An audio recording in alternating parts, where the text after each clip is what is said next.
Eu quero ouvir de uma especialista em língua portuguesa, alguém que entende muito, a visão sobre esse todes que surgiu. Você acha que isso é um exemplo de mudança linguística em andamento?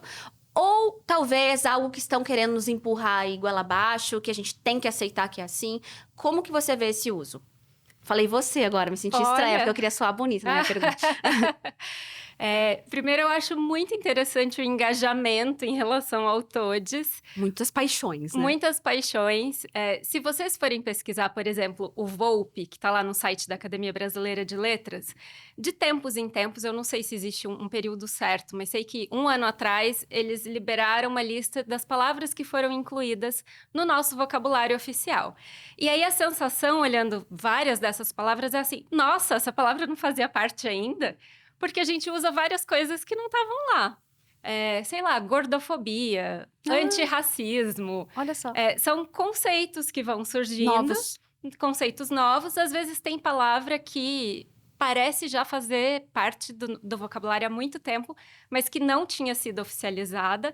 Esses dias alguém me perguntou a regência de empatia. Eu tenho empatia por alguém, em alguém, para alguém, com alguém. E aí eu fui procurar e nenhum dos meus dicionários de regência tem a palavra empatia. Nossa. E ela parece tão natural, talvez ela, claro, ela pode já existir há muito tempo, mas talvez ela não fosse tão popular, talvez o conceito da empatia não fosse tão discutido. Enfim, tudo isso para dizer que o tempo todo a gente aposenta algumas palavras como o vós, que você mencionou. Não sei de ninguém que use o vós, a não ser no discurso religioso, né? E incorpora novas palavras. O que acontece é que, geralmente, isso vai se dando sem a gente perceber. As palavras, às vezes, um conceito novo surge, elas vão sendo usadas, não se fala muito nisso, e uma hora elas estão lá. O todes é um caso diferente, porque não surgiu, de repente, uma palavra e as pessoas foram usando. O que surgiu foi uma sensação de que a língua não dava conta de algumas identidades. Então, por exemplo, alguém que fala, puxa, eu não me identifico com gênero masculino nem feminino, e aí eu sei que a gente entra em outra área que eu não sou capaz de me aprofundar, né, coisas da biologia, a gente vai aceitando o que vem dos pesquisadores. Então, a gente tem essa informação de que não é tão binário quanto a gente imagina. E aí essas pessoas começam a dizer, puxa, eu não sou contemplado. Quando falam todos, eu me sinto excluído. Ou as próprias mulheres, né? Por que que o neutro é o masculino? Por que que quando a gente vai usar o masculino genérico, eu tô no meio, mas se eu usar o feminino, um homem não pode estar no meio? Então, acho que essas demandas, primeiro vieram as discussões, as demandas, e aí as pessoas começaram criativamente a buscar soluções. Então o que a gente poderia fazer? E se a gente usar o E, como tem o O para o masculino e o A para o feminino? Algumas pessoas vão reclamar que eu falei o O para o masculino, porque tem aquela história de o masculino não ser marcado, né? Caso tenha linguista ouvindo, só para dizer que a gente sabe. A gente sabe dessa discussão, mas enfim, ele é sentido socialmente. Se a gente for ensinar um gringo, a gente vai falar, olha, são palavras masculinas em sua maioria e há palavras femininas. Então, uma solução que as pessoas pensaram, e se a gente usasse o E para ir para esse outro caminho? Ou seja, é algo feito de maneira muito mais pensada, muito mais intencional do que uma palavra que surge e que vai sendo usada aos poucos. Acho que daí vem a resistência, né? A resistência vem no fato de ela parecer uma imposição. Acho que imposição nunca vai ser porque não tem como. Mesmo se ela for dicionarizada, a gente nem sabe das palavras que são dicionarizadas. Ninguém vai ser obrigado a usar. Mas dá para entender a resistência nesse sentido de, puxa, mas vocês estão criando artificialmente algo para fazer algo que na língua não existe. E, por outro lado, a gente pensa, mas é porque as pessoas estão falando que elas existem e que a língua não as contempla. Então, elas trazem uma demanda que é social, que é verdadeira, e a solução não é óbvia, né? Será que mudar a língua é o caminho mais eficiente para que essas pessoas sejam aceitas na sociedade, não sofram preconceito? Não sei. Então, eu sempre fico muito no meio do caminho com essa discussão. Tento ser mais analítica, como agora, do que defensora de uma coisa ou outra. Até porque eu acho que não muda nada na nossa vida, né? Se a gente não tivesse se dado conta de que essa discussão estava acontecendo, o todes ia entrar lá no vocabulário. Quem gosta passaria a usar, quem não gosta não usaria. Aí o que eu acho também que a gente tem que tomar cuidado para não passar a tirar conclusões precipitadas sobre quem não aderiu. Ah, se você falou bom dia a todos, então Machista. você é machista. Ou você é transfóbico, né? Que é mais grave. Tudo bem, quem for de fato machista e de fato transfóbico vai preferir ficar com essa forma. Mas existem várias outras razões pelas quais as pessoas vão ficar com padrão. Elas foram ensinadas a pensar assim, né? Elas foram ensinadas que o melhor é seguir a gramática normativa. Então, enquanto a gramática é assim, não tem como a gente tirar conclusões sobre quem está seguindo, né? Não tem como eu falar que quem diz bom dia a todos está fazendo isso por transfobia ou por machismo. Isso é um absurdo. Pois é, eu acho que o ponto aqui, pra mim, que sempre, desde que surgiu o todes, mas é mudança linguística. Mas eu sempre pensei, não é assim que acontece a mudança linguística, ela é natural. Então, eu acho que é por isso que causou essa resistência, esse questionamento todo, né? Não é porque um grupo começou a usar todes, e aí todo mundo, legal, então eu vou usar todes também. Foi um processo um pouco diferente, né? E também porque a gente tá falando de morfologia, a gente não tá falando sobre uma palavra só. Porque se fosse uma palavra só, lembra a discussão quando a Dilma foi presidente? Então, vamos falar presidenta. Beleza, a gente fala presidenta. Eu acho que é adicionalizado, né? Presidenta. Já era muito antes da Dilma. Já era. Enfim, não foi um movimento de esquerda, não. Já existia. Então, presidenta é uma palavra, mestra é uma palavra. Só que monja. Monja. Porque enquanto a gente não tem, a gente não se habitua.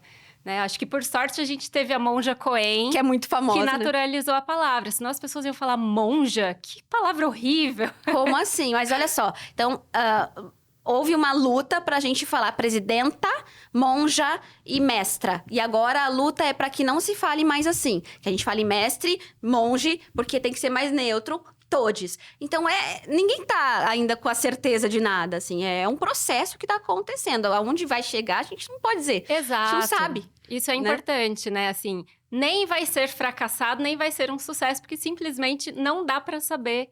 Porque tudo isso depende da adesão das pessoas. Então, é com o tempo que a gente vai saber onde foi parar esse assunto. E talvez isso se mantenha como um uso de um certo grupo, né? Então, um certo grupo que se identifica com esse termo, ou com esses termos, com esse estilo de linguagem, vai falar assim. Assim como algumas pessoas falam aí, mano, e outras pessoas não falam aí, mano, né? Exato. Talvez seja assim no futuro. Exato. Eu acho legal. Quando eu entro num canal e a pessoa fala bem-vindes, eu vejo um esforço em se demonstrar simpática à causa. Então, eu gosto. Mas não significa que quando eu ouço bem-vindos, eu vou tirar qualquer conclusão sobre essa pessoa. Pode ser uma pessoa que não está dentro da discussão, ou que se sente muito incomodada com a novidade, ou que faz questão de primar pela gramática normativa. Então, é só isso, assim, eu sou muito da liberdade. Quem quiser usar, tá tudo bem. Que use, né? Mas eu acho que as discussões mais acaloradas a respeito desse assunto é que esse tipo de linguagem ficou mais relacionado à esquerda brasileira. Então, se eu falo bem-vindes... olha aí, esquerdista, não sei o que, Então, todo mundo que é de direita vai já me odiar porque eu falei bem-vindos. Posso estar fazendo uma generalização gigantesca, mas você concorda comigo que tá mais relacionado à esquerda? Eu acho que é uma impressão que a gente não pode desconsiderar, né? As pessoas se relacionam porque o próprio respeito às pautas dessas pessoas, das pessoas trans ou discussões de feminismo, são pautas mais de esquerda. Infelizmente. Né? Não, eu não quero dizer que não tem gente de direita que também defende as palmas. Por favor, é uma generalização. E acho que a gente tá falando dos estereótipos mesmo. Disso. De quando você, às vezes, fala uma palavra e falou essa palavra. Já sei de onde vem. Exato. Já sei se é X ou é Y, se é esquerda ou direita. Interpretação de texto tem muito a ver com conclusão precipitada. E isso tá super relacionado. Uhum. Então, assim, se você ouve uma palavra e você acha que ela já te contou tudo sobre alguém, sobre as opiniões de uma pessoa, muito cuidado, porque não é assim que as coisas funcionam, né? E nem esses caminhos de esquerda e direita são coisas tão claras, assim, para a gente fazer classificações. Então, assim, é um raciocínio bem rudimentar e equivocado. Exato, mas eu só mencionei isso porque eu acho que a grande briga no Brasil tá disso, é política. Sim. Né? A briga política. E a linguagem tá ali no meio. Então, isso é interessante. Ver a importância da linguagem dentro de um discurso político, dentro de opiniões, de posicionamento, né? A língua portuguesa é muito importante. Exato. E de como não dá para fugir de ideologias e como a gente percebe que existem muitas ideias equivocadas sobre a linguagem, né? Porque as pessoas querem que ela seja neutra. Ah, mas a pauta é ideológica. Sim, porque se você for analisar, a maioria né? E as palavras também são. Às vezes a gente escolhe um termo ou outro que tem fundo ideológico, porque não dá o neutro. O neutro existe para falar da mesa, sei lá, mas quando tem uma relação com a sociedade ou com as pessoas, sempre vai carregar algo de ideológico no fundo. Então, não é um lado ou outro, é só a gente reconhecer que as ideologias estão permeadas na linguagem, inclusive, e que a gente precisa de muito cuidado para avaliar quais são. Nada é tão preto no branco como parece. Exato.